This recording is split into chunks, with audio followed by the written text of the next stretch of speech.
اور بعد میں شیخ رشید احمد صاحب نے صرف یہ کہہ کے بات ختم کر دی تھی کہ جی ناشتہ پٹا ہے، اور بعد میں انہی کے ڈپارٹمنٹ میں جو رپورٹ آئی تھی اس کے بعد ان کی بات جو تھی مکمل منفی ہو گئی تھی اور ثابت یہ ہوا تھا کہ شارٹ سرکٹ تھی،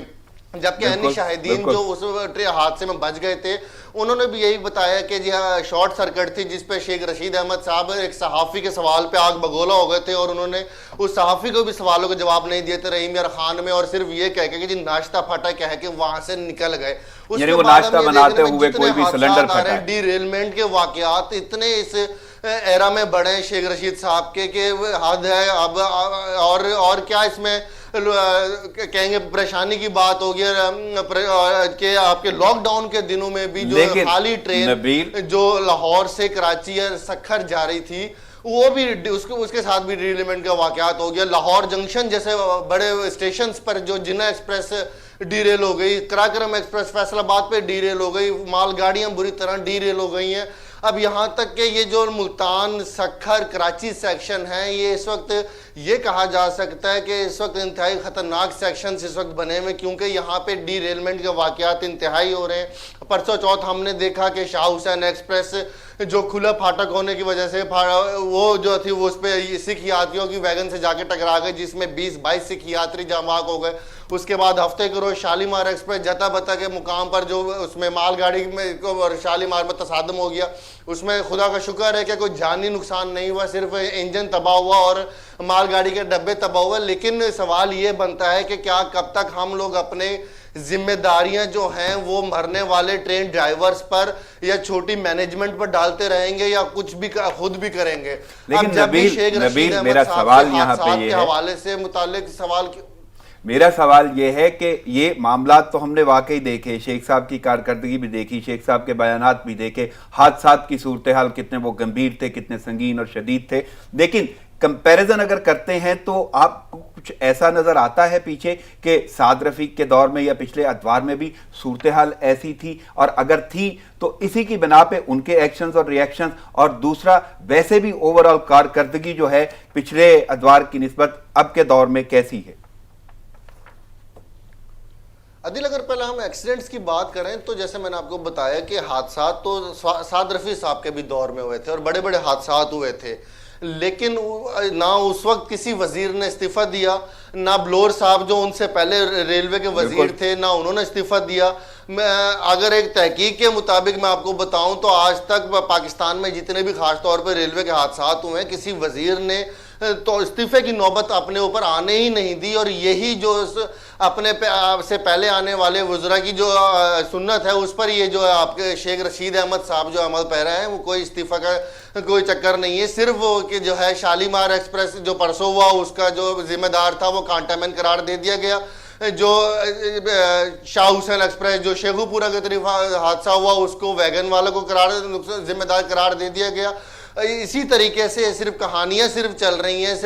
صرف ایک دوسرے کے اوپر جو بوجھ ڈالا جا رہا ہے. اگر اوورآل میں آپ کو پرفارمنس کی بات بتاؤں تو جب سے بجٹ آیا ہے سچ نیوز اپنے ناظرین کو مسلسل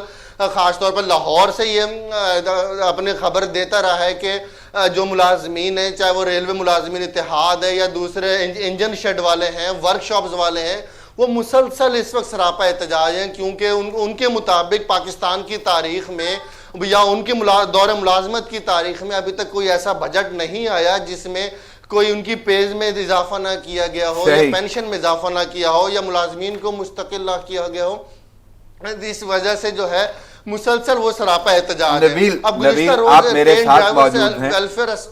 نبیل آپ میرے ساتھ ہی موجود ہیں، ہم یہ سلسلہ جاری رکھیں گے، بہت ساری چیزیں اس پہ ڈسکس کرنے والی ہیں. سب سے اہم بات جو آگے میں آپ سے سوال کروں گا جس کا جواب مجھے چاہیے ہوگا، اور وہ سوال یہی ہے کہ اس سے جڑے ہوئے لوگ، اس کا عملہ، اس میں ڈرائیورز ہیں، کلیز ہیں، باقی معاملات ہیں، یہ ساری کی ساری کارکردگی ہم ڈسکس کریں گے. آپ ہمارے ساتھ ہی ہیں. میں مزید ذرا سلسلہ آگے بڑھاتا ہوں اور سجاد سے میں وہیں سے جو جہاں سے سلسلہ ٹوٹا تھا وہیں سے شروع کروں گا. پب جی کی بات ہو رہی تھی، وہ سارے کے سارے محرکات آپ نے بتا دیے، نفسیاتی مسائل بتا دیے، کب کس نے یہ بنائی، یہ گیم کے بارے میں پتہ چل گیا. لیکن اب اہم مسئلہ اس کی قانون سازی کا آ رہا ہے، اور وہ قانون سازی ہو رہی ہے نہیں ہو رہی، کیا پروسیس ہے، اس کے بارے میں کیا سر؟ اس کے اوپر قانون جو ہے جیسے کہ امریکہ میں ہے سی پی اے کے نام سے کنزیومر پروٹیکشن ایکٹ، اس طرح پاکستان میں سی پی کے نام سے ہے کنزیومر پروٹیکشن، اور وہ یہ بتاتا ہے کہ جس چیز میں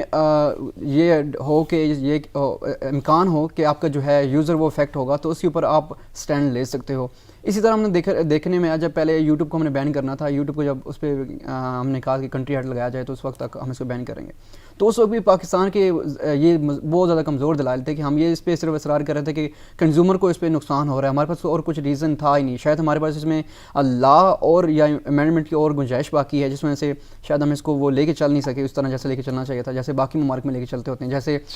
رشیا اور چائنا جیسے ممالک نے اس کے اوپر وہ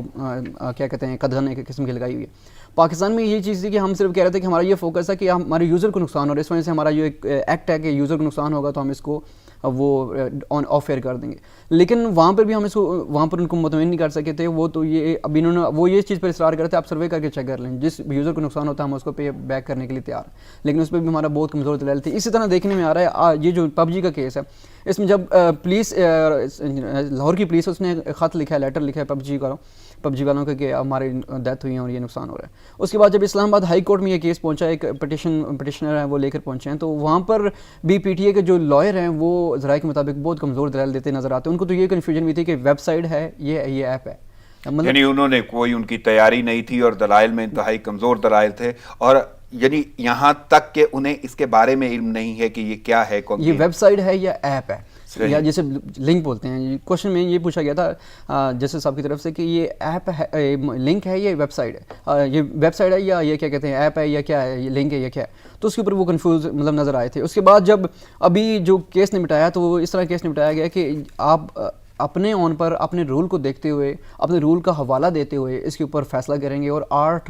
جو ہے جولائی اس کو فیصلہ متوقع ہے, اور 8 جولائی کو اپنے فیصلہ کر کے ہمیں بتانا ہے کہ یہ فیصلہ کیا ہے, یہ ہمارے اس رول کے ساتھ متصادم تھا یا یہ رول ہم نے اس کے اوپر امپلیمنٹ کیا ہے. ابھی اس کے اوپر بھی ابھی میں رات کو بھی ڈسکس کر رہا تھا, پی ٹی اے کے جو ہمارے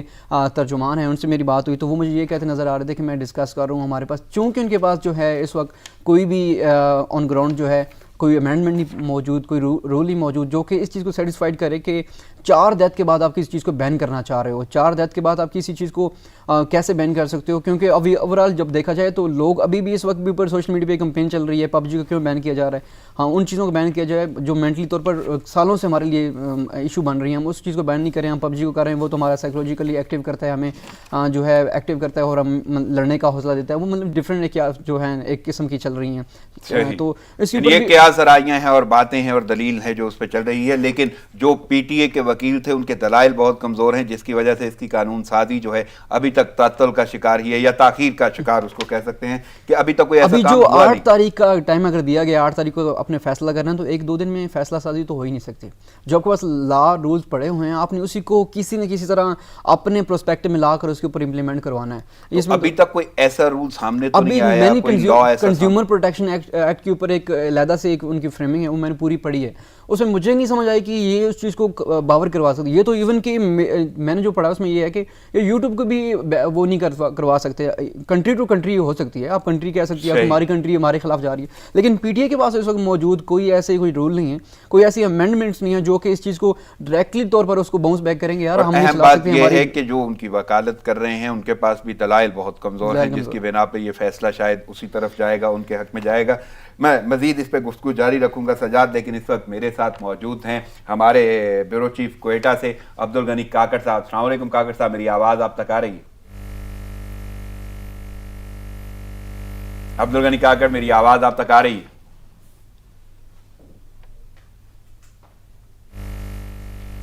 میرے خیال میں کوئی تکنیکی خرابی ہے جس کی وجہ سے میرا رابطہ ان سے نہیں ہو پا رہا, میری آواز ان تک نہیں آ رہی, بلکہ میں پروڈیوسر سے بولوں گا کہ وہ اس معاملے کو دیکھیں, اور جیسے ہی وہ ہمارے ساتھ ہوں گے تو ہم ان سے بھی گفتگو جاری رکھیں گے. اور وہ ایک گفتگو بڑی اہمیت کی حامل ہے. ایک اور ایشو ہے جو وہیں بلوچستان کے حوالے سے اس کو کہہ لیں, کوئٹہ کے متعلق کہہ لیں, یہ بڑی اہمیت کا حامل ہوگا, لیکن جیسے ہی ہمارا رابطہ ہوگا ہم اس کو کیری فارورڈ کریں گے. سجاد, میں واپس وہیں پہ آتا ہوں, لیکن اصل چیز تو یہ ہے کہ اس پہ قانون سازی ہو نہیں پا رہی, جس کی وجہ سے اسے روکا نہیں جا رہا. لیکن ریشو تو ہے نا, ایک تو نفسیاتی مسائل کریٹ ہونے کی, اور وہی مسائل اتنا آگے چلے جاتے ہیں کہ کوئی بھی شخص خودکشی تک چلا جاتا ہے. تو یہ کوئی ایسی ریشو تو نہیں بنتی جائے گی کہ آنے والے وقت میں خطرناک صورتحال اختیار کر جائے. آپ کو میں ڈیولپ کنٹری کی مثال دیتا ہوں, برٹش کی. وہاں پر جو لوگ ہیں وہاں پر ان کی لیونگ جو ہے بہت لو لیول جو لیونگ ہے وہ بھی پاکستانی جو لو لیول سے کافی ہمارے مڈل کلاس کے جو طبقہ اس کے مطابق ہے. ان کے جو ابھی جو لو لیول بھی انکم ہے نا وہ 10 پاؤنڈ اے ڈے ہے, جو کہ پاکستانی تقریباً 700 سے زائد بنتے ہیں, اور ہماری دہاڑی والے 500 والے بھی دہاڑی دار مزدور بھی ہیں یہاں پہ. اگر وہاں پہ ایشو کریٹ ہوتے ہیں جہاں پر آپ کو لگتا ہے کہ آپ کا جو فیملی ہے یا آپ کی لیونگ سٹینڈرڈ ہے وہ ڈیمیج ہو رہا ہے, اور آپ نے جو ایکسپیکٹیشن رکھی ہیں اس کے آپ اس کو میٹ اپ نہیں کرو گے تو آپ کو ایشو کریٹ ہوگا, تو آپ اس کے بعد نفسیاتی طور پر سائیکولوجیکلی آپ کو ایشو جنریٹ ہوگا, آپ کہیں نہ کہیں اس کو ڈسپیچ کرو گے, کہیں نہ کہیں ڈسپوز آف کرو گے, چاہے وہ لڑائی کے جھگڑے میں صورت ہو یا علیحدگی ہو, کیونکہ باہر کے ممالک میں علیحدگی کا مین ریزن یہ بن رہا ہے کہ آپ کے پاس دو آپ جاب کر رہے ہو تو آپ کا مینٹلی طور پر آپ ادھر اسٹریس ہوئے ہوتے ہو. اس کے بعد اس طرح یہ بھی کاؤنٹ ہوتا ہے کہ جب اس پوری طرح پورا دن اس میں بیٹھے رہتے ہیں, کہیں تو ایسے ہوتے ہیں کہ گھنٹوں میں بیٹھے رہتے ہیں, گیم اینڈ ہوگی تو ہم نے اٹھنا ہے. جب آپ مینٹلی طور پہ اس چیز میں فوکس ہو کے کام کر رہے ہو تو آپ کو بالکل آپ کی بیہیویئر بھی افیکٹ ہوگا, آپ کا ایٹیٹیوڈ بھی افیکٹ ہوگا, آپ کی تھنکنگ پاور بھی افیکٹ ہوگی جو کہ بہت لمٹ ہوئی ہیں, بالکل اس تک محدود ہوئی ہیں. آپ کی انرجی جو ویسٹ ہو رہی ہے, آپ کی سلیپ مین چیز ہے, آپ کو 6 گھنٹوں کی نیند چاہیے کسی ایکٹیو اپروچ کے لیے, پرو ایکٹیو اپروچ کے لیے. جب آپ 6 گھنٹے کی نیند نہیں کرو گے, جب آپ کی دماغ آپ مینٹلی طور سونے سے پہلے بھی آپ یہ سوچو کہ میں نے وہ کرنا ہے, یہ کرنا ہے, یہ اس کا اینڈ یہاں تک تھا, یہاں سے سٹارٹ لینا ہے, تو اس کے بعد آپ کیا کر سکتے ہو. ایک لفظ استعمال کیا جاتا ہے جس طرح ہم کرتے ہیں اردو میں, وہ ہے کھیل. تو اس کو لیا کھیل کے اس میں ہی جاتا ہے زمرے میں, لیکن کوئی ایسا یہ کھیل نہیں ہے جس میں آپ کی فزیکل فٹنس میں کوئی بہتری آتی ہے. یہ بلکہ اس کے برعکس آپ کے ساتھ نفسیاتی مسائل کا شکار ہونا شروع ہو جاتا ہے بندہ. تو کوئی ایسی صورتحال نہیں کہ اس کو یہیں پہ بلاک کر دیا جائے, آپ اس کو نہ کھیل پائیں, یا اس کے کوئی معاون یا مددگار کوئی سافٹ ویئر. اس کے بالکل اس کو جو پروموٹ کرنے والے سافٹ ویئر ہیں وہ ہمارے اس وقت لیڈنگ سافٹ ویئر ہیں پاکستان میں. ابھی اگر باقی دیکھا جائے جو اس کو پلیٹ فارم مہیا کر رہے ہیں, آئی او ایس ہے, ایپل ہے, جس میں ساتھ ساتھ جو گوگل کے اینڈرائڈ وغیرہ ہیں وہ اس کو فل سپورٹ کر رہے ہیں. کیوں؟ ان کے وہاں پہ بزنس لگا ہوا ہے. انڈیا جیسا ملک جو کہ اس کو کہہ رہا تھا کہ ہم نے اس کو بند کرنا, تو انہوں نے وہاں پر اس کو ان کو آفر کرائی کہ یار ہم آپ کو اتنا پے کریں گے. کیوں؟ ہمارے پاس 600 ملین کاپیز سیل ہو چکی ہیں موبائل کے اوپر, 600 ملین ایک ریکارڈ ہے. اس کے ساتھ ساتھ 60 ملین جو ہے ڈیسک ٹاپ والوں نے اس کے اوپر مطلب ڈاؤن لوڈ اس کو کیے ہوئے ہیں. تو یہ کیسے ہو سکتا ہے کہ یار انہوں نے لانچ کے 3-4 سال ہوئے ہیں. ہمیشہ بڑی جتنی بھی چیزیں ہیں وہ 1 سال 2 سال میں. سجاد, میں اس پہ مزید گفتگو جاری رکھوں گا. میرے ساتھ اس وقت غنی کاکڑ صاحب موجود ہیں. عبدالغنی کاکڑ, میری آواز آپ تک آ رہی؟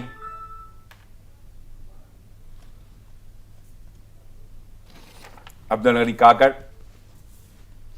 آئی تھنک کوئی رابطہ منقطع ہوا ہے. جیسے ہی وہ رابطہ بحال ہوگا ہم اس گفتگو کو جاری رکھیں گے, اور باقی بھی ہمارے نمائندے ہمارے ساتھ جیسے جیسے آئیں گے ہم آگے گفتگو کو بڑھائیں گے. سجاد, وہیں سے میں چاہوں گا کہ جاری رکھیں یہ صورتحال, کہ اگر اس کے کوئی معاون اور مددگار بھی ہیں, کوئی سپورٹیو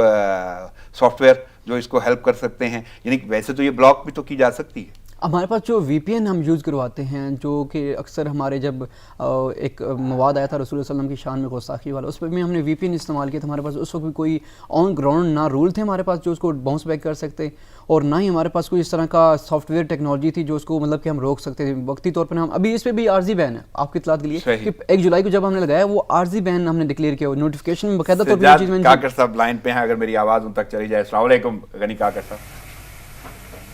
وعلیکم السلام. صحیح, میری آواز اس کا مطلب آپ تک پہنچ گئی ہے. تو میں گفتگو کا سلسلہ آگے بڑھاؤں گا, بلکہ میں اپنے ناظرین کو بتایا کہ بہت اہم پہلو ہے جس کو ہم ڈسکس کریں گے, اور کوئٹہ اور بلوچستان کے حوالے سے اس کی بڑی اہمیت ہے, اور وہ معاملہ ہے زیارت کے جنگلات کا. تو زیارت کے جنگلات جو ہیں اس کے حوالے سے بات کرتے ہوئے سب سے اہم بات جو ہے مجھے جو پتہ چلا ہے کہ وہ بڑے تاریخی اہمیت کے حامل ہیں. میں چاہوں گا کہ ان کی تاریخ اور ان کی وسعت اور اہمیت پہ تھوڑا زور دیجیے گا. بتائیے کیا صورتحال ہے.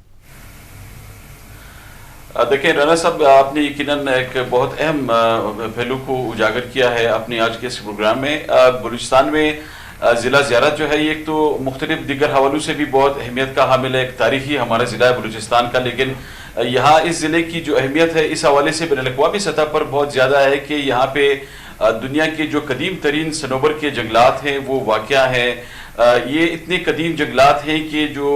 یہاں پہ ماہرین ہیں انہوں نے جو ریسرچ کیا ہے, اس کی ریسرچ میں جو فائنڈنگ سامنے آئی ہے ان کے مطابق یہ جو جنگلات ہیں یہ 5000 سال سے زائد قدیم جنگلات ہیں, اور اتنے قدیم جنگلات ہیں کہ انہی اہمیت کو دیکھتے ہوئے, اس اہمیت کو دیکھتے ہوئے یونیسکو نے اسے قدیم ترین جو حیاتیاتی ایک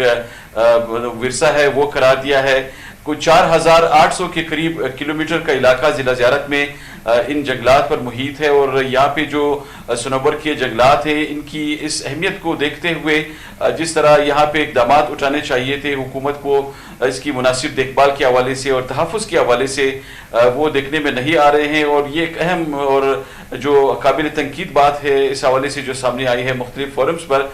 وہ یہ ہے کہ حکومتی متعلقہ جو ادارے ہیں ان کی عدم توجہی کی وجہ سے یہ جو قیمتی ورثہ ہے یہ دن بدن تباہی کی جانب ایک گامزن ہے, تباہ ہوتا جا رہا ہے. جو ٹمبر مافیا ہے وہ صنوبر کی یہ جو قیمتی درخت ہیں یہ دن بدن کاٹ رہے ہیں, وہاں سے پھر یہ نہ صرف مختلف جو کارخانے ہیں وہاں پہ منتقل کیے جاتے ہیں یہ درخت, ہم نے یہ سنا ہے کہ افغانستان بھی اسمگلنگ کی جاتی ہے ان قدیم ترین جنگلات کے یہ جو درخت ہیں صنوبر کے. اس کی وجہ سے یہ جو ہمارے قیمتی یہ اثاثہ ہے میری آواز آپ تک آ رہی ہے, میں چاہوں گا کہ میں مزید سوال جس طرح آپ کوئی اس پہ پراپر کوئی میکینزم سامنے نہیں آ سکا ہے, کوئی لیجسلیشن نہیں ہے. جو لوگ یہ درخت کاٹ رہے ہیں ان کو متعلقہ حکام کی نہ صرف بات کی, اگر ہم یہ بات کریں کہ غفلت ان کی سامنے آئی ہے تو میرے خیال میں یہ کہنا درست ہوگا, کیونکہ جب بھی یہ شکایات سامنے آتی ہیں مقامی لوگوں کی تو وہ ان شکایات پہ بھی کوئی توجہ نہیں دیتے. پھر ایک اور چیز جو اس حوالے سے سامنے آئی ہے وہ یہ بھی ہے کہ ضلع زیارت کی چونکہ ہائٹ بہت زیادہ ہے اس لیے وہاں پہ جو گیس کی سپلائی ہے وہ اکثر علاقوں میں نہیں ہے, مہیا نہیں ہے, اور ذرائع ایندھن جو ہے ان کی کمی کی وجہ سے بھی مقامی لوگ بھی اکثر ایسے مقامات ہیں جہاں پہ یہ دیکھا گیا ہے کہ یہ جو درخت ہیں صنوبر کے یہ قدیم ترین درخت ان کو کاٹا جا رہا ہے, لیکن اس کی پراپر جو پروٹیکشن ہے اس حوالے سے کوئی توجہ اس پہ کوئی نہیں دی جا رہی. تو یہی وہ وجہ ہے کہ میری آواز آپ تک آ رہی ہے.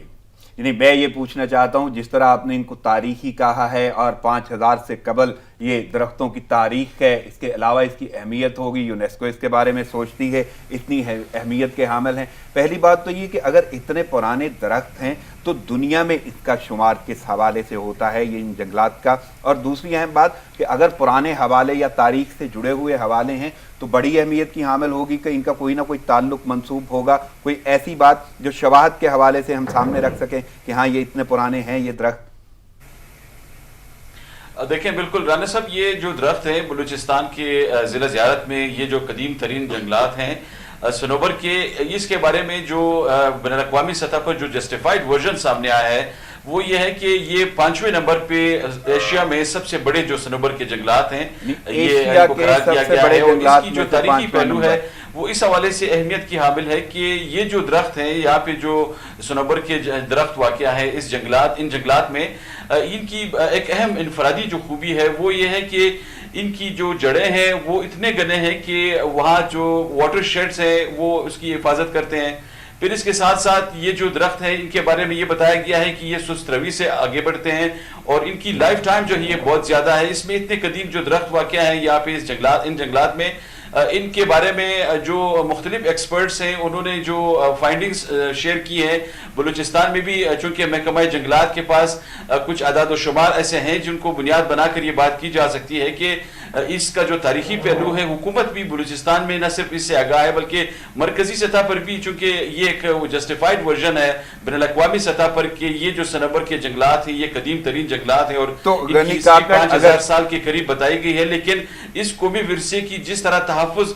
کے لیے اقدامات کی ضرورت ہے وہ اقدامات نہیں اٹھائے گئے ہیں. بلوچستان میں محکمہ جنگلات کے متعلقہ جو فارسٹ کنزرویٹرز ہیں اور دیگر جو حکام ہیں ان سے میری بات ہوئی ہے, اور خاص کر زیارت کے اندر جو وہاں پہ ایک سیزن کے آفیسر ہیں ان سے میری کل بات ہوئی تھی. انہوں نے مجھے یہ بتایا کہ یہاں پہ ایک قانون سازی کا فقدان ہے. دوسری بات یہ ہے کہ اویئرنس کی بھی کمی ہے, کیونکہ جب تک اویئرنس نہیں ہوگی لوگوں میں یہ جو درخت ہیں ان کو بچایا نہیں جا سکتا. انڈیویجول کیپیسٹی پہ لوگ یہ درخت کاٹ رہے ہوتے ہیں, ایندھن کے جو ذرائع ہیں وہ نہیں ہیں, اسی لیے لوگ اس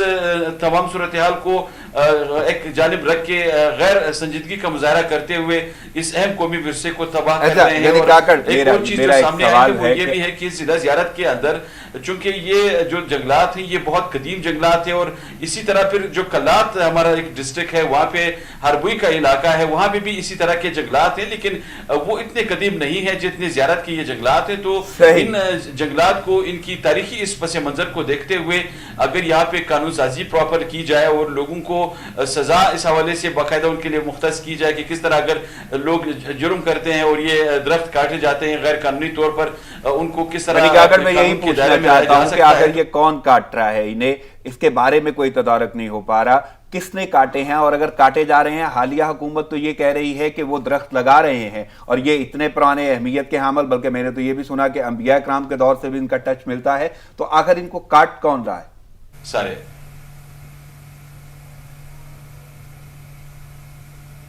ہیلو غنی کاکڑ, میری آواز؟ جی میں آپ کو سن رہا ہوں. صحیح, میں یہ کہہ رہا تھا کہ یہ اتنی اہمیت کے حامل ہیں یہ درخت, اور صنوبر کے درخت قیمتی بھی ہیں اور ان کے حوالے بھی ملتے ہیں تاریخ میں, انبیاء اکرام سے بھی جڑا ہوا ہے ان کا سارے کا سارا یہ سلسلہ, یہ طوالت جو ہے. لیکن میں یہ پوچھ رہا ہوں کہ اتنے قیمتی درخت, حالیہ حکومت تو درخت لگانے کا کہہ رہی ہے, تو پھر کاٹ کون رہا ہے؟ اور اگر کوئی کاٹ رہا ہے تو کیوں نہیں روکا جا رہا ہوں؟ دیکھیں یقیناً رانا صاحب, دیکھیں جس طرح حکومت, موجودہ حکومت تو یہ دعوے کرتی رہی ہے کہ یہاں پہ چونکہ پہلے ہی جو کلائمیٹ چینج کا ایک ایشو سامنے آیا ہے اور موسمیاتی تبدیلی کو دیکھتے ہوئے یہاں پہ درخت لگانے کے لیے بات کی جا رہی ہے. پھر ایک سونامی کے حوالے سے بھی بات کی گئی تھی کہ سونامی ٹری کے تحت یہاں پہ بڑے پیمانے پر درخت لگائے جائیں گے, اور یہ دعوے بھی سامنے آئے کہ لاکھوں کے حساب سے شاید درخت لگائے گئے ہیں, لیکن دکھائی تو کہیں نہیں دیتے. لیکن زیارت کے علاقے میں یہ جو تاریخی علاقہ ہے بلوچستان کا, یہاں پہ یہ جو درخت کاٹے جا رہے ہیں, ان کے کاٹنے میں جو ملوث مافیا ہے, ٹمبر مافیا, اس کے بارے میں یہ معلوم ہوا ہے کہ وہ متعلقہ حکام کے ساتھ باقاعدہ غفلت ان کی شامل بھی ہے, اور کچھ لوگ مبینہ طور پر اس میں ملوث ہیں اس کاروبار میں جو غیر قانونی طور پر یہ درخت کاٹے جا رہے ہیں, اس لیے ان کے خلاف کارروائی نہیں ہوتی. ابھی مجھے لیٹسٹ یہ پتہ چلا ہے کہ وہاں پہ ہمارے بلوچستان کی ایک اہم شخصیت ہے, ان کے وہاں پہ ایک ریسٹ ہاؤس ان کا بنایا جا رہا ہے, تو اس ریسٹ ہاؤس کے لیے بھی جو ارد گرد کے درخت ہیں وہ کاٹے گئے ہیں, اور ایک بہت بڑے ایک رقبے پر یہ ریسٹ ہاؤس بنایا جا رہا ہے. لیکن وہاں پہ جو قیمتی درخت ہیں وہ بھی اسی طرح کاٹے گئے ہیں. تو اب یہ یقیناً ایک سوال ہے کہ اگر حکومت عام لوگوں کو کنٹرول نہیں کر سکتی تو آپ ہمیں بہت اہم تفصیلات دے رہے تھے, آپ نے اپنا قیمتی وقت اور تجزیہ ہمیں دیا ہے. ناظرین, یہ سلسلہ تو گفتگو کا جاری رہے گا, لیکن غنی کاکڑ کا ہم شکریہ ادا کرتے ہیں. ابھی میرے ساتھ موجود ہیں نبیل نقوی بھی, اور شاید مظاہر بھی آ جائیں گے. جیسے جیسے ہمارا رابطہ بحال رہے گا ہم ان سے گفتگو کریں گے. سجاد, میں واپس اسی ٹاپک پہ آنا چاہوں گا آپ سے کہ وہ صورتحال جو ہے جس کا ہم ذکر کر رہے تھے, قانون سازی کا, اور اس کے بعد سافٹ ویئر کی اہمیت, اور اس کو روکنے کی بجائے اس کے سپورٹیو اور معاون مددگار جو سافٹ ویئر ہیں, یہ ساری کی ساری صورتحال ابھی تک اس پہ کوئی قابو نہیں پایا جا سکا. سر قابو کیسے پایا جائے گا جب آپ کے پاس اس کے اوپر بین کرنے کا ہوگا, آپ کے پاس کچھ ہوتا ہے نا کہ آپ کے پاس بیریئر ہوتا ہے کہ ہم نے اگر یہ اس کو حدود کو پار کرے گا تو ہم اس کو بین کر سکیں گے, ہمارے پاس اس طرح کی پاورز ہیں. آپ نے ابھی تک کوئی, آپ کے پاس کچھ نہیں ہے. آپ نے جب کہ یہ بین ہوا ہے 1 جولائی کو ہوا ہے, اس کے بعد میں نے نہیں آج تک دیکھا کہیں, میں نے اب خود اس پہ اسٹوری میں نے فائل کی ہے کہ بہت سے لوگ چلا رہے ہیں. ایون کہ اسلام آباد میں بیس میں سب سے زیادہ اس کی آڈینس ہے, سارے چلا رہے ہیں, کسی بندے نے نہیں روکا. وی پی این تو دور کی بات, روکے گا تب چلائیں گے نا, وی پی این کے ذریعے آئیں گے. وی پی این کو اس وقت ضرورت پڑے گی جب اس کو بند کر دیا جائے گا, یا اسلام پاکستان جو ہے انتظامیہ جو پی ٹی اے ہے باقی وہ ایکشن لیتے ہیں اس کو بند کرے گی, اس کے بعد اس وی پی این کی طرف ورچوئل جو پرائیویٹ نیٹ ورک اس کے اوپر جایا جائے گا. لیکن اس سے پہلے ابھی دیکھیں تو یہ ابھی تک بند ہی نہیں ہوا. شاید اس کے بعد بھی شاید ان کو یہ بھی نہیں سمجھ آ رہی کہ بند کیسے کرتے ہیں, کیونکہ ایک تو لا تو پہلے ہی تھا کہ ہمارے پاس لا ہے ہی نہیں. ابھی جو دوسرا جو اس کا جو مین سیٹ بیک بن رہا ہے وہ یہ بن رہا ہے کہ آپ اس کو اب بند نہیں کروا پا رہے, آپ کے پاس اتنی کیپیسٹی ہی نہیں ہے شاید, کہ آپ کو پتہ ہی نہیں ہے. کیونکہ میں نے خود چیز دیکھی ہے کہ ابھی بھی پی ٹی اے میں بہت بڑے پیمانے پر اچھے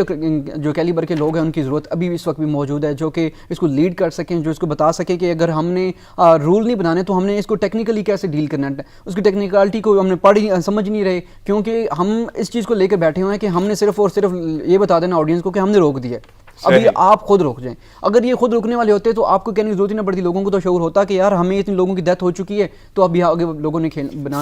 سجاد, گفتگو تو جاری رہے گی. میرے ساتھ اس وقت نبیل نقوی ہیں. نبیل نقوی, میری آواز آپ تک آ رہی ہے؟ جی آ رہی ہے. صحیح, ہم وہیں سے گفتگو اپنی جاری کریں گے, کیونکہ ٹریفک حادثات, ریلوے حادثات کی بات ہو رہی تھی, ریلوے کی کارکردگی کی بات ہو رہی تھی, اور وہ سابق ادوار جو تھے ان کے حوالے سے ہم نے بات کی ہے. لیکن میرا سوال یہی تھا کہ اب اس سے جڑے ہوئے جو لوگ ہیں, اس میں ڈرائیورز ہیں, پولیس ہیں, باقی ہیں, ٹکٹ چیکرز ہیں, باقی عملہ بھی ہے, ان کی کیا صورتحال ہے؟ کیونکہ حادثات اپنی جگہ پہ اس پہ جواب دہ ہونا ہوتا ہے اس کو وزیر کو, لیکن اس کا بھی وہ جواب نہیں دے پاتے. لیکن جو عملہ ہے اس کے ساتھ کیا صورتحال رہتی ہے؟ اچھا, عملے کی صورتحال جیسے دل میں آپ کو پہلے بتا رہا تھا کہ جب سے بجٹ آیا, اگر صرف بجٹ سے ہی ہم لے لیں تو آج کوئی مہینے ہونے والا ہے کہ لاہور کے ریلوے شیڈز میں, ورک شاپس میں, انجن شیڈز میں جو ہے مسلسل مزدور اتحاد جو ان کی ریلوے ملازمین کی جو بنی ہوئی ہیں تنظیمیں, وہ مسلسل سراپا احتجاج ہیں, جو مسلسل وہ یہی کہہ رہے ہیں کہ کسی طریقے سے ان کا جو یہ جو بجٹ آیا ہے اس میں نہ ان کی پینشنز میں اضافہ کیا گیا ہے، نہ ان کی پے میں اضافہ کیا گیا ہے، بلکہ چھانٹیوں کا سلسلہ جو ہے وہ پاکستان ریلوے سے جو ہے وہ لسٹیں پاکستان ریلوے نے تیار کرنا شروع کر دی، جس کی وجہ سے ان میں ایک تو پریشانی بھی کافی ہے اور وہ سراپا احتجاج بھی ہیں، کیونکہ ابھی پچھلے دنوں کی بات ہے کہ جب میں واشنگ لائن پہ اپنے پیکج بنانے گیا تو وہاں پہ ہم نے دیکھا کہ کتنی محنت یہ ریلوے ملازمین کرتے ہیں ایک ٹرین کو پلیٹ فارم سے پلیٹ فارم تک واپس پہنچانے کے لیے، اس پہ صفائی کا عملہ کتنا کیا کچھ کرتا ہے، اور اگر ان ملازمین کے ساتھ یہ ناانصافی ہوتی ہے تو ظاہر سی بات ہے وہ احتجاج کریں گے۔ اب اگر کلیوں کی بات کی جائے تو 1600 کے قریب اس وقت پاکستان میں جو ہے وہ کلی ہیں۔ جیسے ہی لاک ڈاؤن کا سلسلہ شروع ہوا تھا تو شیخ رشید احمد صاحب نے لاہور میں ہی پریس کانفرنس کے دوران کہا تھا کہ ہر ممکن حد تک ان کلیوں کی مدد کریں گے، اور آئے بھی شیخ رشید صاحب، اس سے اگلا جو اتوار تھا انہوں نے لاہور جنکشن پر کلیوں میں سامان بھی بانٹا اور پیسے بھی دیے، لیکن یہ کہا جا سکتا ہے کہ تمام کو نہیں ملی، بہت سارے کلی حضرات اس میں محروم رہ گئے اور انتہائی پریشانی کا جو وہ شکار رہے۔ اب اگر لاہور جنکشن کی بات کی جاؤں تو کروں میں، تو یہاں پہ دیگر جو عملہ ہے، اگر اسٹالز والوں کی بات کی جائے یا دیگر کلیوں کے علاوہ جو یہاں پہ عملہ بیٹھا ہوتا ہے وہ بھی اس وقت کافی پریشان ہے۔ یہ اس وقت یہ کہنا بالکل غلط نہیں ہوگا کہ شیخ رشید احمد صاحب سے اس وقت، کیونکہ وہ آتے ہیں چاہے لاہور میں ہو، اسلام آباد میں ہو، کراچی میں ہو، کہیں بھی ہو، پنڈی میں ہو، پریس کانفرنس کرتے ہیں، باتیں وہ بڑی بڑی کرتے ہیں، اپنے سب سے موسٹ سینئر پولیٹیشین ہونے کا دعویٰ بھی کرتے ہیں اور اپنی پرانی کہانیاں بھی کافی سناتے ہیں، لیکن اگر گراؤنڈ ریئلٹی کی بات کی جائے تو اس وقت 80% سے زیادہ ریلوے ملازمین ایسے ہیں جو اس وقت شیخ رشید احمد صاحب سے جو ہے وہ ناخوش ہیں۔ صرف ان کے دائیں بائیں کھڑے ہونے والے جو ہیں وہ ان سے آپ کو متفق نظر آئیں گے، وہ بھی ہمیں کبھی کبھار ایسا لگتا ہے کہ وہ انتہائی مجبوراً شیخ رشید احمد صاحب سے جو ہے وہ انتہائی مجبور ہے۔ اگر ڈیریلمنٹس کے واقعات کی بات کی جائے صرف کراچی، ملتان اور سکھر ڈویژن میں، تو یہاں پہ ڈیریلمنٹ کے واقعات میں انتہا کا اضافہ ہوا ہے، چاہے وہ ایکسپریس گاڑیاں ہیں یا وہ مال گاڑیاں ہیں، سب میں اضافہ ہوا ہے۔ اس کی اصل وجہ کیا ہے؟ اس کی اصل وجہ یہ ہے کہ خسارے کو کم کرنے کے لیے وزارت ریلوے حکام جو ہیں مسلسل فریٹ ٹرینز میں اضافہ کرے جا رہے ہیں، اور فریٹ ٹرینز میں اضافہ کرنے کی وجہ سے، اور خاص طور پہ اس سیکشن میں لاہور سے کراچی، چاہے وہ وایا ملتان ہو یا وایا اور روڈی اور حیدرآباد سے ہوتی ہوئی ٹرین جو کراچی پہنچتی ہے، اس میں جو فریٹ ٹرینز کی وجہ سے جو پٹری ہے وہ جو 1800 کے لائن کی جو 1800 کی دہائی کی جو پٹری بچھی ہوئی ہے وہ ان بیلنس ہو جاتی ہے، اور اس کی وجہ سے جب اس پر مسافر ٹرینیں اپنی مکمل اسپیڈ کے ساتھ، تیز روانی کے ساتھ دوڑنے کی کوشش کرتی ہیں تو یہ واقعات ہمارے سامنے پیش آتے ہیں۔ اس چیز کا شیخ رشید احمد صاحب بھی اعتراف کر چکے ہیں۔ اگر یہی چیز دیکھی جائے تو نبیل، ایک بڑا اہم سوال ہے میرا آپ سے۔ شیخ رشید کی آپ نے بات کی، وہ جو بھی باتیں کرتے ہیں، کہانیاں سناتے ہیں، وہ چاہے پرانی ہیں یا تازی ہیں، وہ سناتے ہیں، ان کا کردار کیا ہے وہ اپنے ڈپارٹمنٹ پہ شاید بات بھی نہیں کرتے، لیکن معاملہ تو یہ ہے کہ ہم حادثات کی بات کر رہے تھے، اور جس عملے کا ہم ذکر کر رہے ہیں کہ نہ تو انہیں مراعات ملتی ہیں، لیکن ڈرائیورز اور ٹکٹ چیکرز، وہ عملہ جو گاڑی کے ساتھ ہوتا ہے، جب حادثہ پیش آتا ہے ان کی جان بھی تو رسک پہ ہوتی ہے۔ اس حوالے سے کیا کہیں گے آپ؟ کوئی آپ کی بات ہوئی عملے سے، ڈرائیورز طبقہ سے، کہ وہ کیا کہتے ہیں کہ وہ خود بھی تو رسک پہ ہوتے ہیں؟ جی بالکل، یہاں پہ اگر ٹرین ڈرائیورز کا ذکر نہیں کیا جائے گا عدیل تو انتہائی ناانصافی ہوگی، کیونکہ سب سے پہلے اگر حادثہ ہوتا ہے کہیں خدا نہ خواستہ تو سب سے زیادہ اثر انداز، سب سے پہلے جو اثر انداز ہوتا ہے وہ ٹرین ڈرائیورز ہوتے ہیں۔ اب گزشتہ روز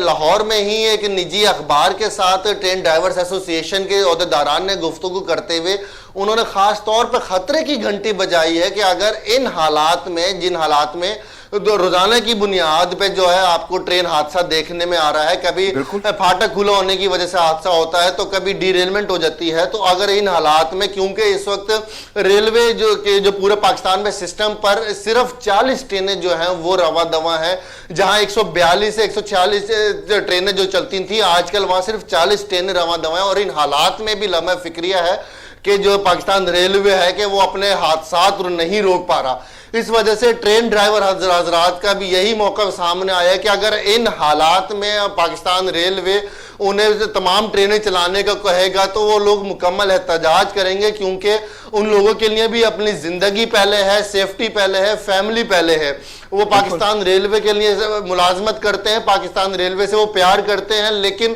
اگر پاکستان ریلوے ان کے لیے خاطر خواہ انتظامات نہیں کرے گا، ان کے لیے خاص اقدامات نہیں اٹھائے جائیں گے تو وہ لوگ جو ہے احتجاج کریں گے. اور انہوں نے یہ انکشاف کیا ہے کہ لاہور سے اگر اب پشاور سے اگر ہم بات کریں بذریعہ لاہور کی کراچی جانے کی، تو لاہور سکھر اور کراچی ڈویژن اتنا خطرناک ڈویژن ہو چکا ہے کہ ڈی ریلمنٹ کے واقعات اتنے بڑھ چکے ہیں کہ کوئی بھی ریلوے ملازم چاہے وہ سینئر ہو، کوئی جونیئر ہو، کسی بڑی پوسٹ پر ہو یا جونیئر پوسٹ پر ہو، یہ ان سیکشنز میں، ان 3 ڈویژنز میں اپنی تعیناتی سے گھبراتے ہیں، ان کو درگزر کرنے کی کوشش کرتے ہیں کہ کسی طریقے سے یہاں نہ ہو. اب نوین نقوی آپ کا بہت شکریہ، آپ ہمیں ڈیٹیل بتا رہے تھے ٹریفک حادثات کی، اور یہ وہ رپورٹ ہے، یعنی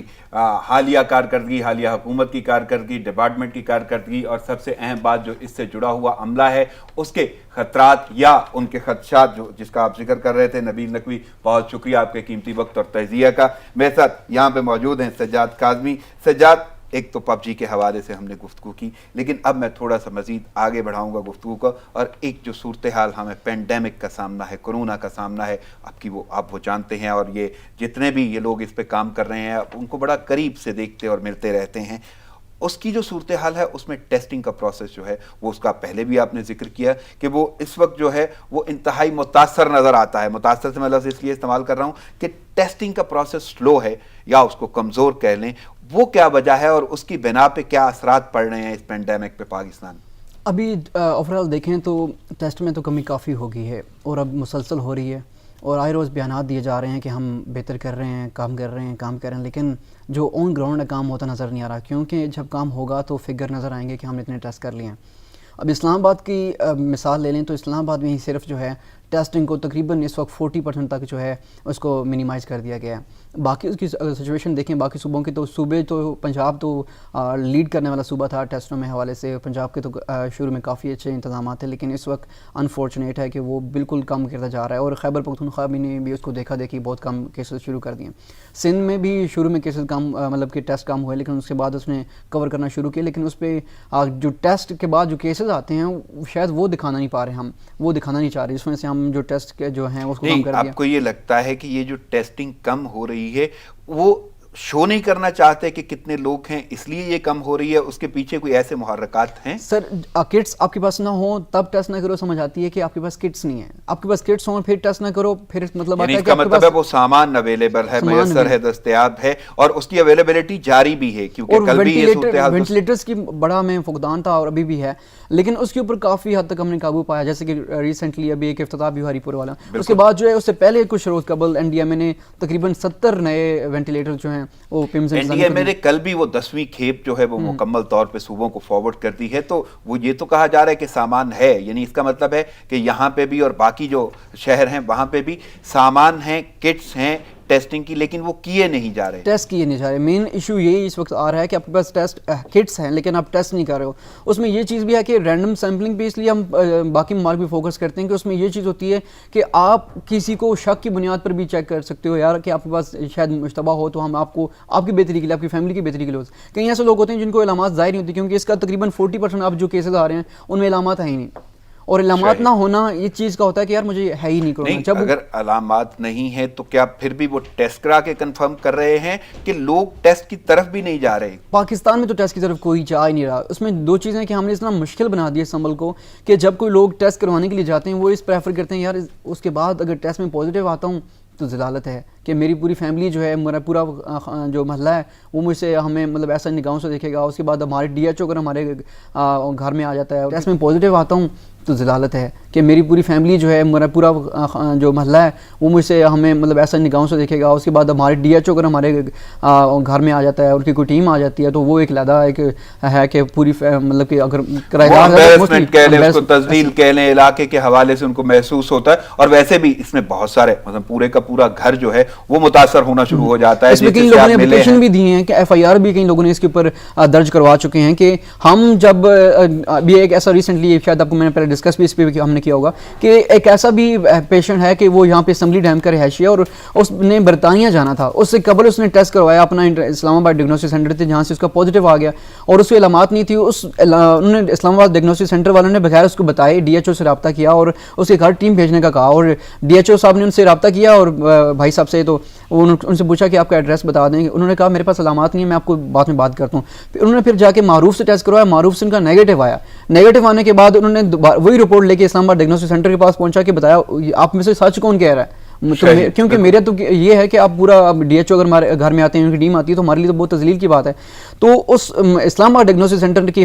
کمال کی فنکاری ہیں کہ انہوں نے آگے سے کہا کہ آپ پیسے میں نہ دیں, ہم کو فری آپ کو ٹیسٹ کر کے دے رہے ہیں. آپ اس کے بعد ٹیسٹ کیا اور اسی دن رپورٹ دی, جو کہ کہتے ہیں کہ اس کے بعد اس کو نیگیٹو کیا, اسی پازیٹیو رپورٹ کو اس پرانی ڈیٹ کے اوپر جس پہ پازیٹیو لکھا ہوا تھا 31 مئی کو اس کا ٹیسٹ ہوا تھا, اسی رپورٹ کو اسی دن کی ہوئی اسے ہی نیگیٹو کر دیا جو پازیٹیو تھی, اس کو وہی ڈیٹ دے کر نیگیٹو کر کے اس کے ہاتھ میں تھما دی کہ آپ کلیئر ہو, آپ جا سکتے. اور اس شخص نے کہیں دوسری لیب سے کروایا تھا اور وہ نیگیٹو آیا جس کی بنا پہ انہوں نے پازیٹیو کو مائنس کر دیا, یعنی منفی کیا گیا اور اسی ٹیسٹ کو, کیونکہ نیا ٹیسٹ لیا گیا اور وہ اسی دن ایشو کیا گیا. اور مزے کی بات میں نے کل خود بات کی کل ڈائگنوسٹک سینٹر والوں سے, ان سے میں نے پوچھنے کی کوشش کی آپ کے پاس بندہ آیا 2 ٹیسٹ, میرے پاس کافی موجود ہیں, دونوں کی کافی جو ہے موجود ہیں, تو ایک 31 مئی کو ٹیسٹ ہوا, ایک 2 جون کو ٹیسٹ ہوا. تو میں نے ان سے پوچھا کہ آپ کے پاس ریکارڈ کیا ہے اسلام آباد ڈائگنوسٹک سینٹر کے پاس. ان کے پاس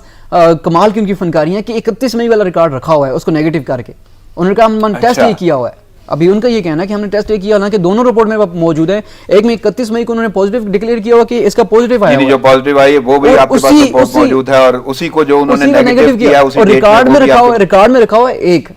جو نیگیٹو ہے, تاکہ ہمیں بھی کوئی کہہ سکے کہ آپ نے 1-2 روز قبل جو ٹیسٹ پازیٹیو آیا تھا وہ نیگیٹو 2 دن میں کیسے ہو سکتا ہے. ابھی اتنی بھی امیونٹی سسٹم جلدی ڈیولپ نہیں ہوتی, اتنی اینٹی باڈیز جلدی ڈیولپ نہیں ہوتی کہ آپ ایک دن میں ریکور کر جاؤ, اور ایک ہی دن میں مطلب کہ 24 گھنٹوں سے بھی کم ٹائم تھا. دیکھیں آپ ایک 4/56 پہ آپ ٹیسٹ کروا رہے ہو اسلام آباد ڈائگنوسٹک سینٹر سے, اور دوسرے دن 11:29 پر آپ معروف سے کروا کے نیگیٹو ہو رہے ہو. اتنا 24 گھنٹے کا بھی نتائج کا تو یہ اچھا خاصا اختلاف نظر آتا ہے کہ آپ ایک لیب سے کرواتے ہیں, دوسری سے کچھ ہوتا ہے, اور سرکاری لیب والے تو ہیں اتنی کوئک سروس ہے, پہلے وہ اویلیبل نہیں تھا, تو اب یہ ہے کہ ایک دن میں ہی آپ کو ٹیسٹ بھی دے دیتے ہیں اور مینشن کر دیتے ہیں کہ آپ پازیٹیو ہیں, لیکن دوسری لیب سے وہ نیگیٹو آتا ہے. لیکن میں اگر دوسرا رخ اختیار کروں تو ڈاکٹرز کی کیا صورتحال ہے؟ ینگ ڈاکٹرز جو ہیں وہ سراپا احتجاج ہیں, اور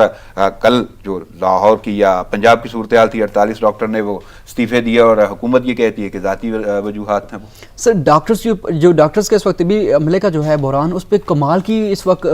سیاست جاری ہے. اس کے لیے شاید 5-10 منٹ بہت کم ہوں, اس پہ بہت بڑا پروگرام کرنا چاہیے. کہ دیکھیں ابھی جب یہ پینڈیمک سٹارٹ ہوا ہے تو سب سے پہلے ہمیں فرنٹ سے لیڈ کرنے والے طبی عملہ تھا. طبی عملے نے اس وقت دیکھا کہ ابھی وائی ڈی اے والوں کا کام بدقسمتی انفارچونیٹ ہے ہمارے لیے کہ وہ پولیٹکس کر رہے ہیں, اور دوسری حکومت ان کو ساتھ وہ شاید سمجھ رہی ہے کہ ہم یہ اپوزیشن ہماری اور ہم اس کے ساتھ بلیم گیم کر کے ہم کامیاب ہو جائیں گے. شروع میں ہماری 40 لوگ جو ہیں سٹارٹ ہونے کے ساتھ ایک 20 مارچ کی ہے, اور اس میں 17 لوگ جنہوں نے اپنے آپ کو ریزائن پیش کیے, اور کمال کی پھر آگے سے ماشاءاللہ سے ہماری حکمرانی ہے, ایڈمنسٹریشن ہے, جنہوں نے ایکسیپٹ بھی کر لی, اور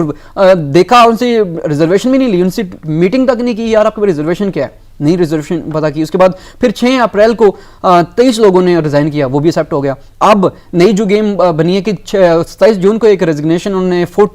40 لوگوں نے دیا, پہلے 17 پھر 23 اس کے بعد پھر 40 لوگوں نے دیا, شاید ان کو کچھ ہوش آ جائے, لیکن انہوں نے دوبارہ سے اس کو بھی ایکسیپٹ کر لیا, اور اس کے اوپر اب اپنا پوائنٹ آف ویو دینے کی بجائے یہ کر رہے ہیں کہ وہ ان کے پاس جو وہ اور کہیں اپلائی کرنا چاہ رہے ہیں, کہیں اور اپرچونٹی اویل کرنا چاہ رہے ہیں. اور مزے کی بات 4 ٹیچنگ انسٹیٹیوٹ ہیں آپ کے لاہور کے, جہاں سے لوگ مطلب وہاں پہ ہاسپٹل کے مطلب آپ کا جو ڈاکٹرز وہاں پہ تعینات تھے, اور وہاں پر بھی ابھی دیکھیں میں نے جو خود انسائڈ جا کے خود چیک کیا تو وہاں پہ انسٹرکٹر جو ہیں ٹیچنگ ہاسپٹلز میں جو کہ انسٹرکٹ کرتے ہیں, جو نئے ہاؤس جاب والے ہوتے ہیں, مطلب کہ ٹیم ہوتی ہے ڈاکٹرز ہوتے ہیں, تو وہ جب انہوں نے دیکھا کہ ہمارا اس وقت تک مکمل جو ہاؤس جاب والا سسٹم بند ہو چکا ہے, تو ہمارے پاس جو ہائر ہوئے ہیں ہم ان کو یوز کر رہے ہیں. تو چونکہ ہمارا انسٹرکٹر والا کام بند ہو چکا, جب اس انسٹرکٹر کو آپ کہو گے ایمرجنسی میں آپ تعینات ہو جاؤ یا وہاں پہ کورونا کے پیشنٹ میں آپ وارڈ میں ہو جاؤ, تو وہ آگے سے کہے گا میں اتنا سینئر, میں لوگوں کو ٹیچ کرنے والا لوگ, میں کیسے جا سکتا ہوں. پھر وہ کس کی گن رکھتا ہے, کندھے پہ رکھتا ہے, وائی ڈی اے کے کندھے پر آپ لے لو, اور وائی ڈی اے والے پھر آگے سے بہانہ بناتے ہیں MTI ایکٹ کا, میڈیکل ٹیچنگ ایکٹ کا, کہ ہمارا جو ہے اس ایکٹ کے ذریعے ہمیں پرائیویٹائز کر دیا. مجھے اجازت لینا ہوگی, آپ کی آمد کا بہت شکریہ. ناظرین پروگرام کا وقت ختم ہوا چاہتا ہے, مجھے اجازت دیجیے, دعاؤں میں یاد رکھیے گا. اللہ نگہبان.